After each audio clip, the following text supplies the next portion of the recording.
Let me paint the picture. You're a business owner and you've worked your whole life to retire. But when you get to that point, you discover you haven't built value in your business and you don't understand how to distribute the wealth you've accumulated. Does this sound like you? Well, if it does, you're going to love this episode. My name is Ryan Smith, and I'm the host of the My SBA Loan Pro podcast. Today, I sit down with Scott Chelberg, president of Retirement Solutions. Scott has built a business guiding successful business owners and entrepreneurs through exiting their business and distributing the wealth they've accumulated. Sit back, relax, and enjoy the podcast. Oftentimes, the business owner hears the term exit planning. They think, I'm going to do that when I get close to my exit. But exit planning is really just strategic planning. Mm-hmm. And so you should always have begin with the end in mind, as they say. So how should I structure my entity when I start my entity? Or do I need to change the structure of my entity before my exit for tax purposes? Mm-hmm. And there's a lot that goes into those planning opportunities.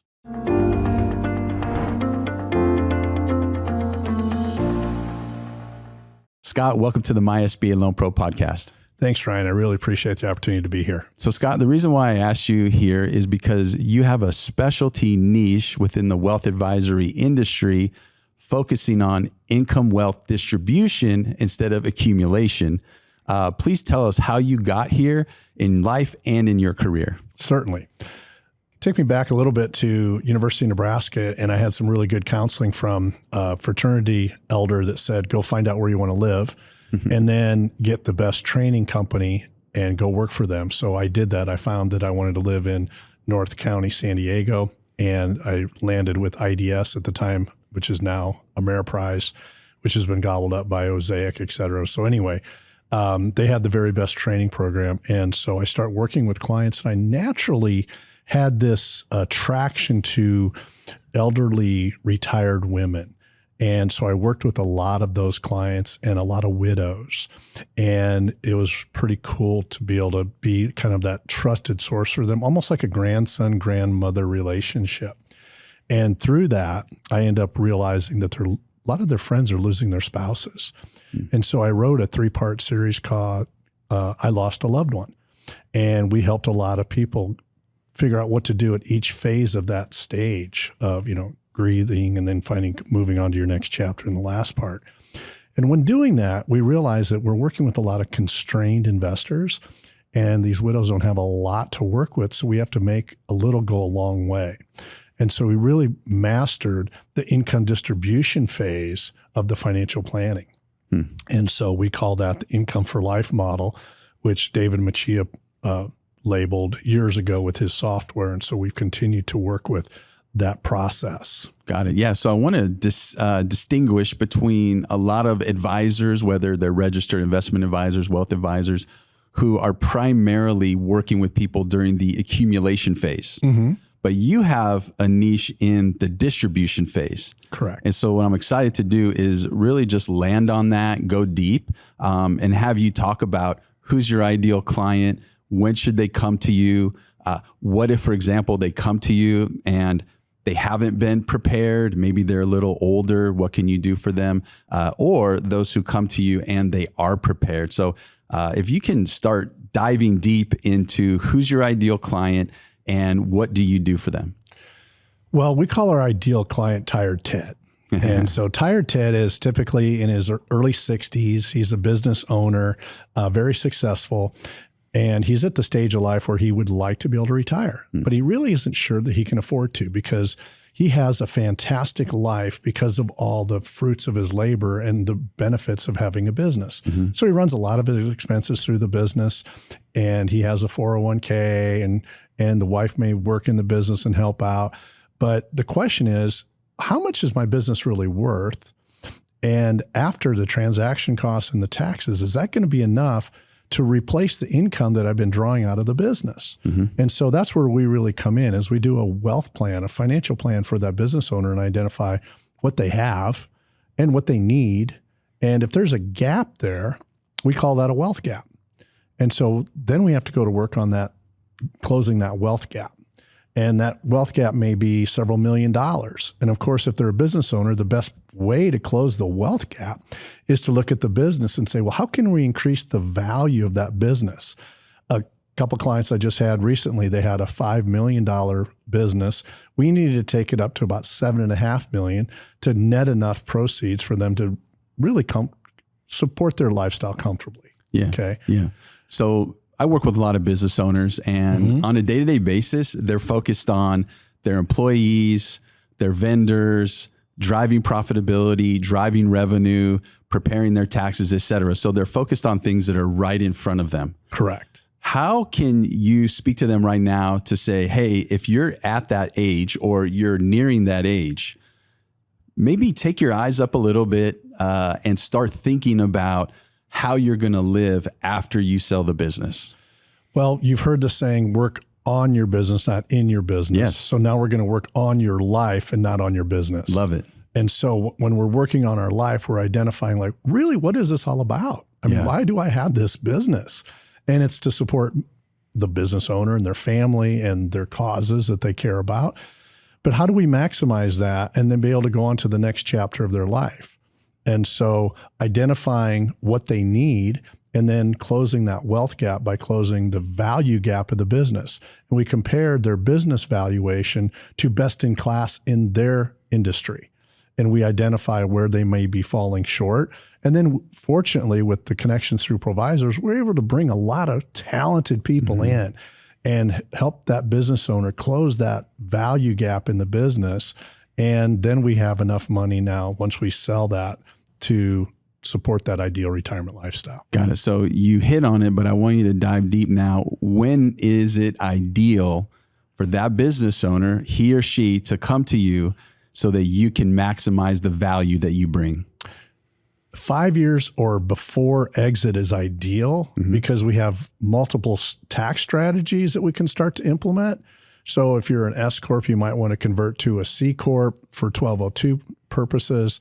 So that 5-year runway is ideal. Plus, we're probably going to need some time if we do have a wealth gap. We need to have some time to close that value gap in the business. So about 5 years prior, but we work with a lot of clients that are tired, Ted, and they don't have 5 years left in them. And so that means we just have to speed up the runway. Got it. So what if they haven't been prepared? They come to you, they have a shorter runway, and they haven't been properly prepared for the income distribution phase? Well, depending on how much they've saved, right? If we have a few more years, we'll put them through our retirement rescue program, which basically says we are 100% focused on gathering enough assets and maximizing what you have, highest and best use of every single asset. You may have rental properties that really aren't performing up to snuff, right? So you need to maybe 1031 exchange those into something that performs better, or you need to refinance them so they get better cash flow. So every asset has to be working as hard as it possibly can for that business owner so they can close that gap. Got it. So if they're not prepared, what's the best you can do? Let's say they come to you 1 to 2 years before they say, hey, I want to sell my business. And unfortunately, they haven't been properly prepared with another wealth advisor or investment advisor. What's the best you can do? Well, what we end up doing a lot of times, and this is pretty frequent, is we model out what would happen if we relocated. And we pull out the equity in their home and move to a less expensive area. So we're in San Diego, California. Right. And if they're in their 60s, it's likely they've owned their home for 20 to 30 years. Right. And so they have equity because of where we live. And now they're able to sell that home and relocate after they sell the business. Absolutely. So moving to a lower tax income state, less expensive cost of living. Oftentimes it's driven by where their grandchildren are. So they find their grandchildren are up in Boise, Idaho, or their grandchildren are in Florida or Texas or wherever, lower income states. They're open to the concept of relocating. So that's one option. The other one is just really shrink their lifestyle down because they know they've been enjoying a great lifestyle with the business, and then just see what that looks like for them and if they're comfortable with shrinking their lifestyle down. But we don't want to shrink it down too much. We don't want them to have what we call a porch retirement, where the only thing they could do is hang out and watch the world go by. We want them to be able to have their ideal retirement lifestyle. Yeah, it would be a shock, for example, if they enjoyed a certain lifestyle with the business, vacations, restaurants, all of those things. And then, for example, they sell and now they don't have the income that they used to. And like you said, they have to shrink where they can't really enjoy the rest of those things that they did before. So now what I'd like you to do, Scott, is talk about that client that comes to you and they're ready. You have a lot of tools in the tool shed to work with. That's a dream client, and they're a lot of fun. You kind of get really excited about the opportunity to work with someone like that because you have what I call a large menu of options and planning. So typically what we're going to do is do their personal financial plan and understand what they're going to need, and we know what they have and they have enough. So now we need to bring in the exit planning team, right? So the first person is a really good tax accountant who's going to strategize with them on how we're going to structure the deal so we can minimize the income taxes. Then comes the investment banker and the transaction attorney. So we make sure that the deal gets the highest price and it's a real clean deal. No, not long-term earnouts or anything like that. So a clean exit. And then our payday really comes in when that wire comes in from the sale of the business. And so then we go to work and we do another financial plan, the income distribution model, or the lifetime income model. And so what that looks like is we silo time frames of money. So if you could picture walking into a warehouse, your first drawer of money is 5 years worth of very liquid investments. And you draw on that to supplement what we call your floor income. Your floor income is your guaranteed income that's going to be coming in from Social Security or rental properties, or if you have a pension, which are very rare. And so we have those fixed income. We know what the expenses are. Well, there's a gap there, so we have to close that gap with the proceeds from the investment portfolio. So that first 5 years of liquid investments is available, and they draw on that to close that gap. And then the second 5 years, that money is invested in something that's fixed and guaranteed that we know it's going to be there, and we adjust their cost of living to inflation. So we know we're going to have a bigger pile of money to replace the silo 1 in 5 years. And then we have the silo 3, 4, and 5, which are longer term investments where we can actually bring on some risk. So you've heard of the 60-40 portfolio where you have 60% stock, 40% bonds. We like a 50-30-20, 50% equity, 30% fixed income, 20% alternatives. And that'll weather the storm much better for them when you have the economic conditions going up and down and the market going up and down. So you have those dollars that are not going to be tapped for 15 to 20 years, and they're legacy dollars if you have silo 6 and 7.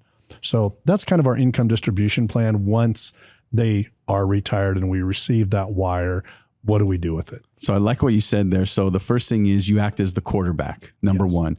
You're the expert, you're outside of their business, and what you're able to do is focus on the future. You're working with what you have, but if they've done a good job to that point, you can maximize the resources that they already have.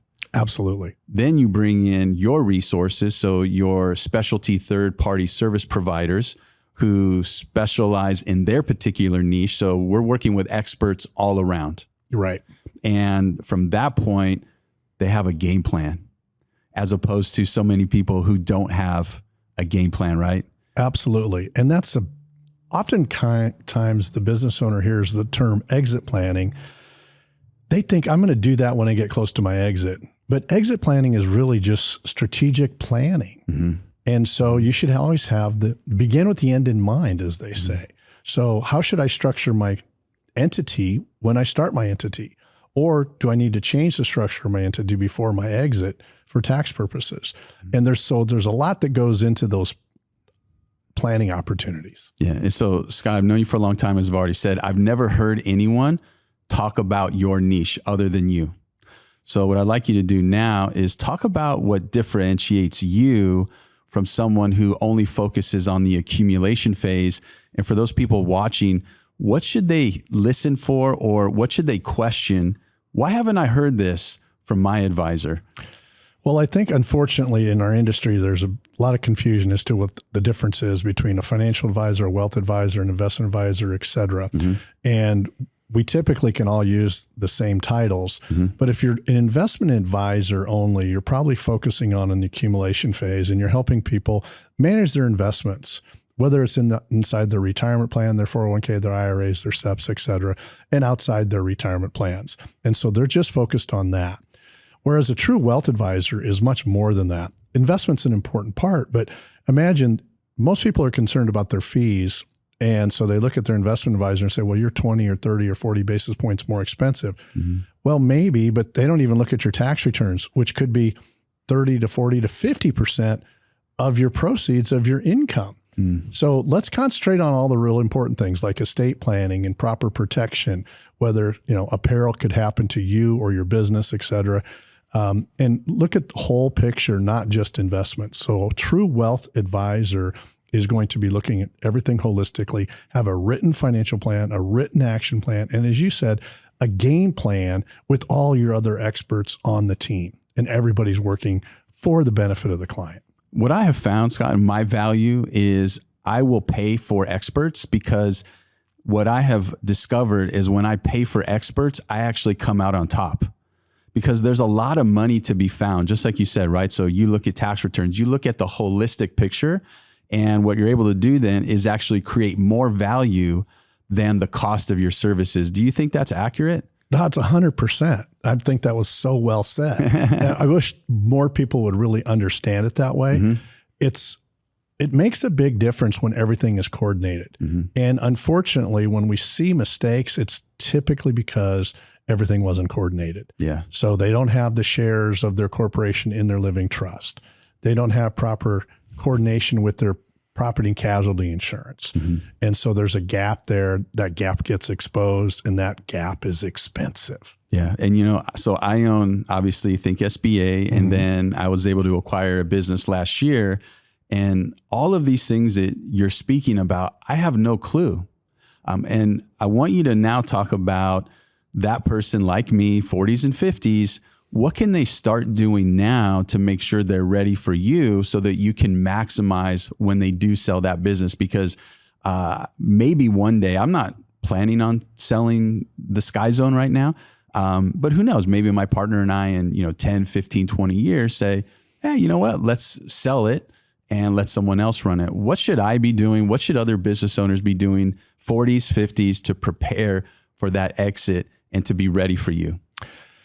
Well, the first thing you need to do is do some financial planning. Okay. I like to call it life planning. So sit down with your spouse and identify what are your goals? You want to educate your children. You want to retire at a certain lifestyle. What is that going to take to get there?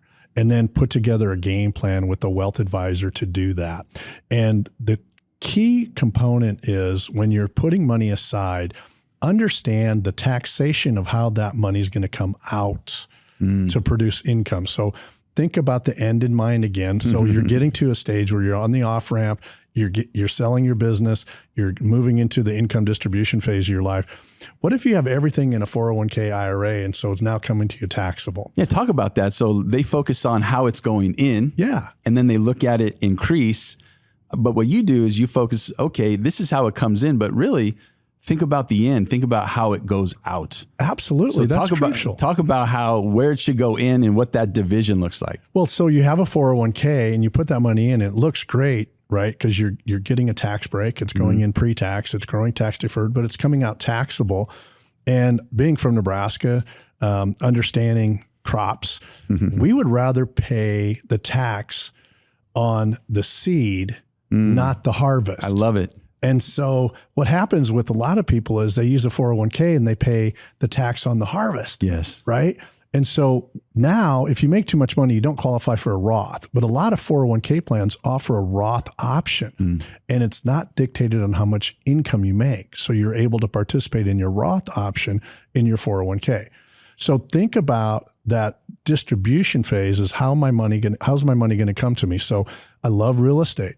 I love rental properties, right? Because you get the depreciation today, but the challenge is that income's coming to you taxable, right?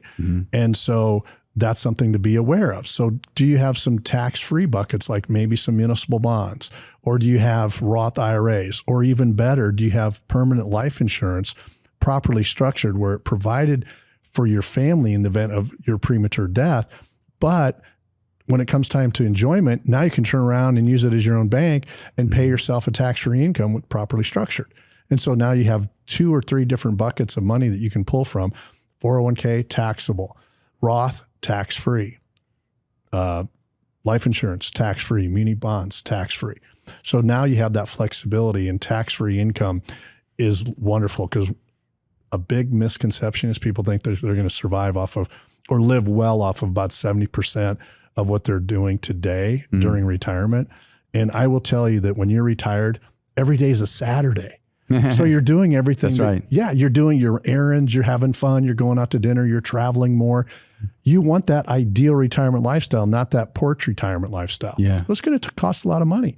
So if you can produce tax-free income to pay for that, you're going to be so much better off. Yeah. And so without, giving names, are there individuals out there who focus on the accumulation phase that you would say really do prepare people when they need you? Are there individuals out there that or if it's, for example, me or someone in my shoes who's 50 and they're not really thinking about exiting their business for 15, 20 years, should they come to you now? Should they just let you see what they're doing? Would you just kind of bless it and say, hey, yeah, this looks good, come to me later? How would that interaction work? Well, Ryan, you'd be surprised how many times we do what we call a no obligation second opinion. Okay. So what we do is we just say, here, come on in. Spend 45 minutes with me. Show me what you're doing. Let's talk about your strategy. If you have a written plan, let's review it and see. And I might just say, you know what, go back to your advisor. They're doing a really good job. Just tweak this or tweak that, or maybe give it a full blessing. Very rare, but most of the time.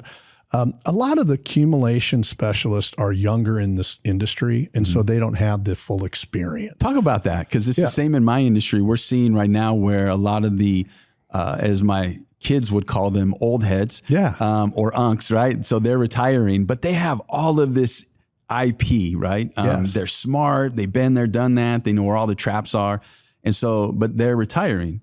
So we've got all of these young bucks out there, and they're good at churning. They're good at working hard, but they don't know what they could potentially do that would get people in trouble. They're really just focused on, okay, I'm providing for my family. I'm going to close this loan. This is my commission. Right. Right. Talk about that. That's pretty common. So you have people out there that are just selling investments, whether they're selling annuities or just selling life insurance, et cetera.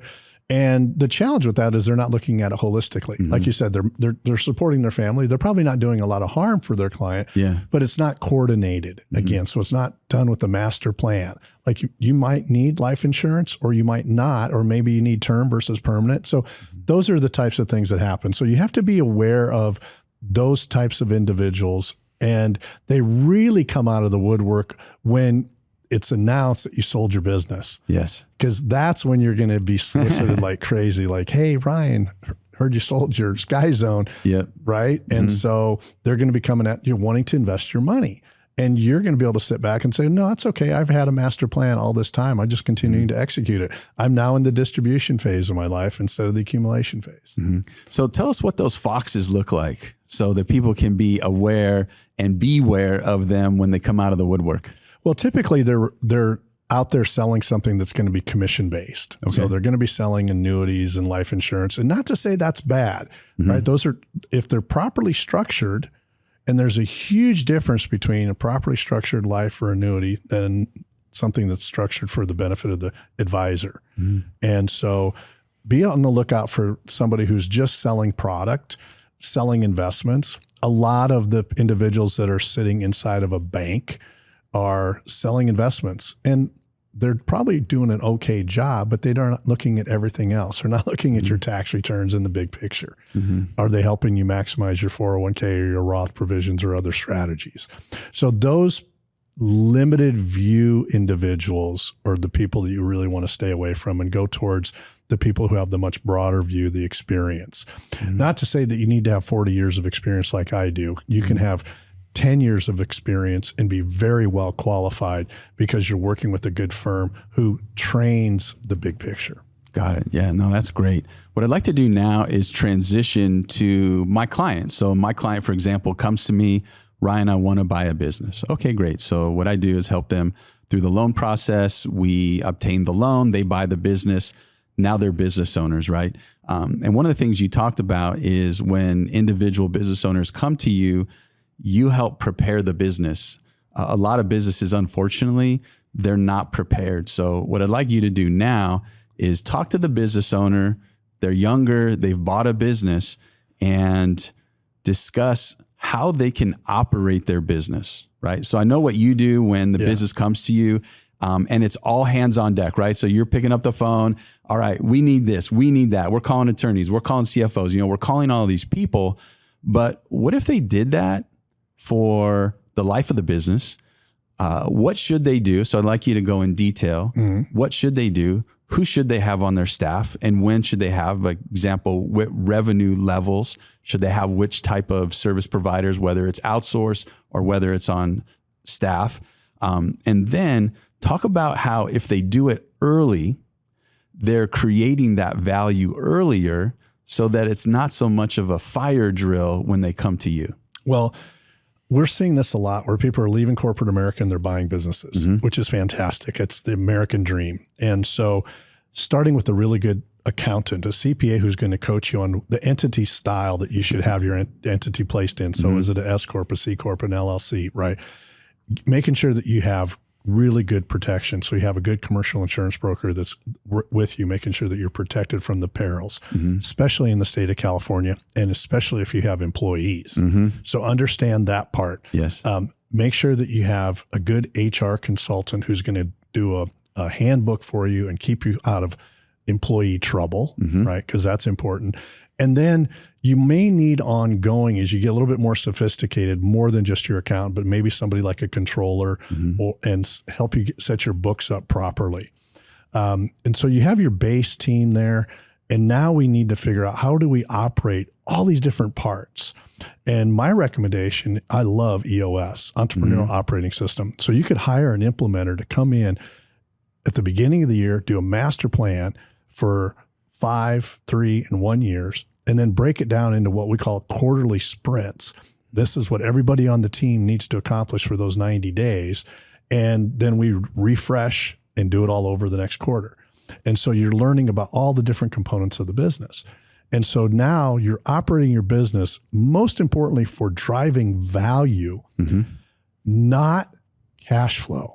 That's where a lot of business owners get themselves in trouble, because they see this cash flow and they start pulling it out for personal reasons, et cetera. Next thing you know, they have a building full of toys and lots of expensive lifestyle. And if you're driving value, you don't write everything off through your business. Because think about this, if you have $1,000 of expenses that really are personal and you get 5 to 10 times EBITDA, that's $5,000 to $10,000 difference in the value of your business. Yeah. And typically there's going to be 3 or 4 digits left of that first comma. So we're talking $100,000 to $1 million of expenses. And so now take that times 5 to 10. It's a big difference. So make sure you're driving your business for value, not driving it for profit. And so the difference for those business owners out there is driving your business for value on the balance sheet. Yes. Not just to minimize your tax burden on the profit and loss. Right. Because that's what almost every business owner, their first conversation with me, Ryan, hey, I make a lot of money. It might not look like it, but I make a lot of money. Right. Well, you know what? If we're going to get a loan, it really needs to look like it. That's right. You know this story very well, right? Because Yeah. you're a banker, so you have to understand that P&L. Yeah. And so making sure that P&L is clean and you're doing it for the business, you're going to be able to afford everything else just fine. Yeah. Right. But it's the big expenditures that you're running through the business that are hurting your value drive. So people could be saving, let's say, pennies on paying taxes throughout their ownership, but then they're losing dollars when it really matters. Exactly. When you're young, you're healthy, you're energetic, you can always drive that next sale. But as you start to wind down, you lose energy. That's really when you need to rely on what you've done to that point. Yeah. Would you say that a business owner who focuses on building the balance sheet and not just mitigating taxes annually is able to build a greater value over time in their business than if they have to sprint with you when they come? 100%. But it's not just the balance sheet. Okay. So keep in mind today, you have a lot of buyers that are really investors. So you have private equity groups, you have family offices. Synergistic buyers are going to come in, and that's going to be a good blend. They're going to add your product line, or they're going to take over your company because you guys do the same thing. But if you're looking at PE or family offices who are paying higher multiples, they're looking for a really well-run business. So you kind of have to think about something broader than the balance sheet. So first of all, you have your human capital. So how good is your talent pool, right? Then you have your structural capital. So do you have everything documented? Do you have standard operating procedures? Do you have everything that could be copyrighted or protected done, right? Because there's value in that. In your intellectual property. People, intellectual property. Yeah, they think, oh, maybe I don't have IP because I don't develop software, or I didn't invent an idea. But what you're saying is, hey, take another look. And you and I both know somebody who can come in and identify. Right. Well, you actually do have that. Yes. And that's key. I mean, just the name of your company and your website and things like that's valuable, right? Then you look at your customer value, right? So what's your customer like? Are you well diversified, or are you too heavily concentrated? That's a big no-no. And then with your customers, are they repeat customers or are they reoccurring customers? So you have reoccurring revenue, huge driver in the value. As opposed to just transactional customers, here today, gone tomorrow, one-time hits. 100%. And then lastly, your social capital.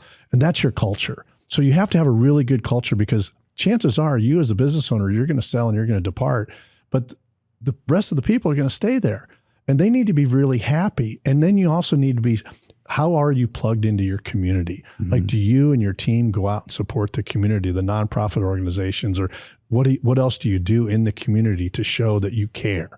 And so those 4 C's really drive value beyond the balance sheet.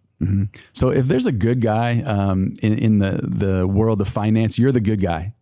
I like to think so. Yeah. Yeah, you really are, because you coordinate your resources. You're outside of the business and you have the expertise.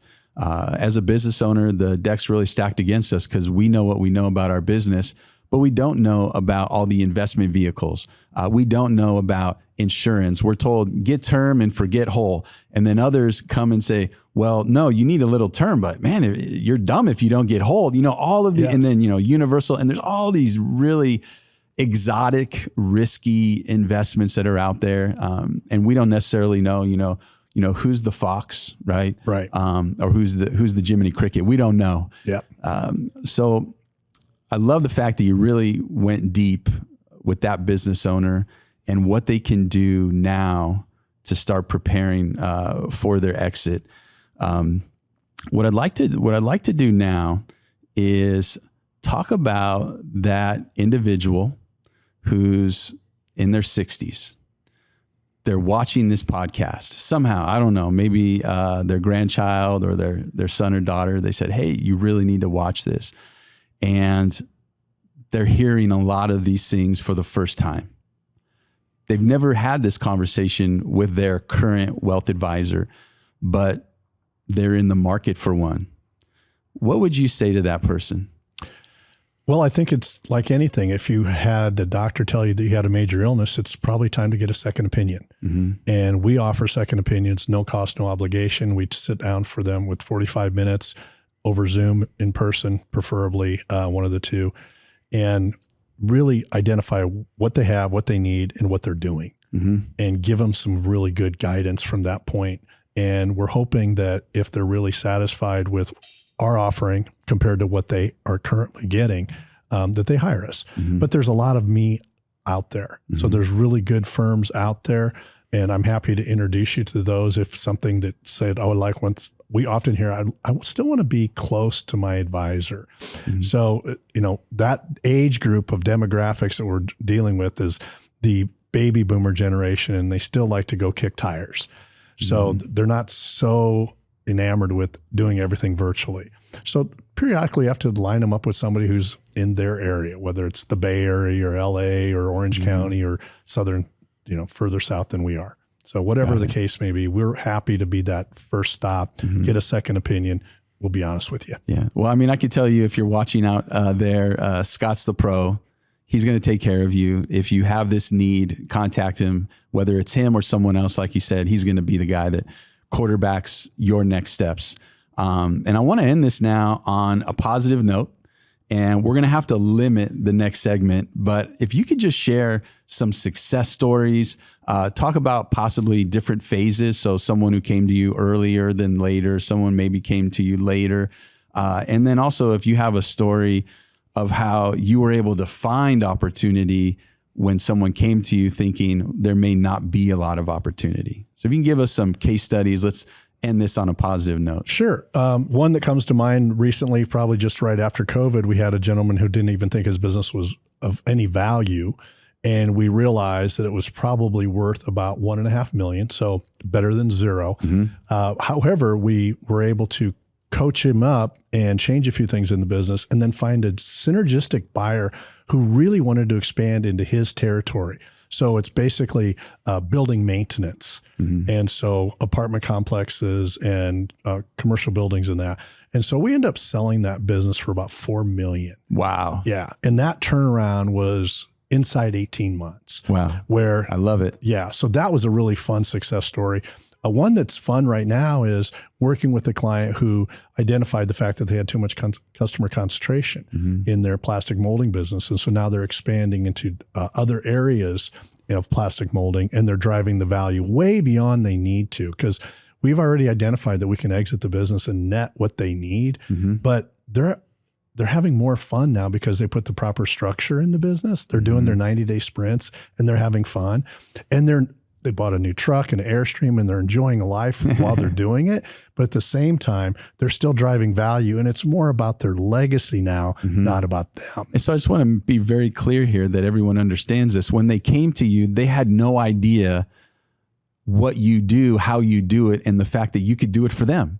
Correct. Yeah. That was the fun part, is we are typically introduced by somebody else on their trusted advisor team. We call them centers of influence. And so somebody that they're trusted already working with, they send them to us. And when we explain to them what they do, and a lot of times they're like, wow, that sounds like a lot of work, but let's do it. And then when we get them through the process, they're like, why didn't I do this earlier? Yes. Which is almost always the case. Like, why didn't I do this earlier? Yeah. So guys, if you're listening or watching, do this now, right? Yeah, right. And what came to mind is The Price is Right. So I was an only child growing up. I used to watch a lot of TV, and there was always that prize behind the door, and there was like so much anticipation.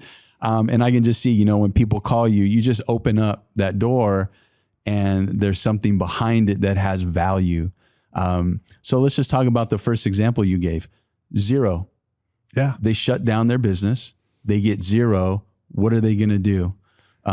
So my favorite sushi restaurant in Rancho Bernardo, the individual shut his business down, and it was a thriving business. It was a type of business where if you walked in on a Friday and you didn't have a reservation, you may be able to get in right before they closed. Wow. Right? Yeah. So he shut his business down. The primary sushi chef, who everyone loved, is now working at another sushi restaurant in a, I would say, marginal part of town. And a lot of people, most of his clientele have not transitioned to him. And when we go to this sushi restaurant, the food quality is there, but it's bare, it's vacant. And so that was an individual who obviously didn't find you. And he had a thriving business that I know he could have sold for an amount of money, but in fact, he got zero for it. He shut it down and exited the lease. You come in and you show them what's possible. For the first example, from 0 to 4 million, when you thought maybe $1.5 million. So you even found more than what your initial assessment said. And so I just really love what you do, because when people are exiting, again, I've said it before, but that's really when they need that safety and security. And if they're just relying on a 401k, they're, number one, going to pay taxes. Right. But then they're getting up every day and wondering, what's the market doing? Right. You have market risks. Right. So what happens if you retire and all of a sudden the market drops like it did in 2000 and you have half your portfolio? If that happens when you're 80, that's a different time. Right. But if it happens when you just retired, changes your trajectory of your entire retirement. Got it. Scott, thank you so much. This has been fantastic. And I'm really excited about the people that I work with and just people who stumble on this video, watching it, learning. And I hope people call you because of it. Well, I thank you very much for the opportunity, Ryan. You're an amazing podcaster. I will tell you that much. And I think that our listeners will get a lot of value from this. Thank you so much. All right. Thank you.